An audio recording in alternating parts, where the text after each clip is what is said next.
প্রথম শ্রেণীর বাংলা বই ডাউনলোড করতে হলে আপনাকে যেকোনো একটি ব্রাউজারে গিয়ে এনসিটিবি বুক 2026 এটা লিখে সার্চ করবেন। এরপর একটু নিচে আসবেন। নিচে আসার পর এখানে দেখতে পারবেন nctb.gov.bd। এটা হচ্ছে একদম সরকারি ওয়েবসাইট। এখান থেকে আপনি যেকোনো বই সহজে কিন্তু সবার আগে ডাউনলোড করে নিতে পারবেন।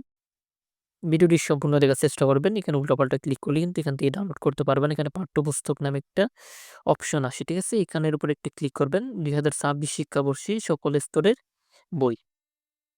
এরপর নতুন আরেকটা পেজ চলে আসলো। এরপর আমরা প্রাথমিক স্তর এখানে একটু ক্লিক করলাম, যেহেতু আমরা প্রথম শ্রেণীর বাংলা বইটা ডাউনলোড করব। এর পরবর্তীতে এখানে এই প্রথম শ্রেণী দেওয়া আছে, কিন্তু এখানে আমরা এখানে প্রথম শ্রেণীর উপর একটা ক্লিক করলাম। এর পরবর্তীতে আমরা যেহেতু বাংলা বই ডাউনলোড করবো এবং এখানে ডাউনলোডের ২ টা লিঙ্ক দেওয়া আছে। আপনি চাইলে এখানে ডাউনলোডের প্রথম লিঙ্কও ব্যবহার করতে পারেন অথবা দ্বিতীয় লিঙ্কও ব্যবহার করতে পারেন। আমরা প্রথম লিঙ্কের উপর একটু ক্লিক করলাম। যদি প্রথম লিঙ্ক কাজ না করলে দ্বিতীয় লিঙ্কের উপর ক্লিক করেন, ঠিক আছে? এবার কিন্তু আপনি চাইলে কিন্তু এই বই ডাউনলোড করে নিতে পারবেন। আপনি লিঙ্কের উপর ক্লিক করলে কিন্তু এখানে আপনার মোবাইলে থাকা জিমেইলগুলো শো হয়ে যাবে। এভাবে কিন্তু আপনি আপনার বইটি ডাউনলোড করে নিতে পারবেন। ধন্যবাদ সবাইকে। আর যদি কোনো প্রশ্ন থাকলে কমেন্ট করে জানিয়ে দিতে পারেন।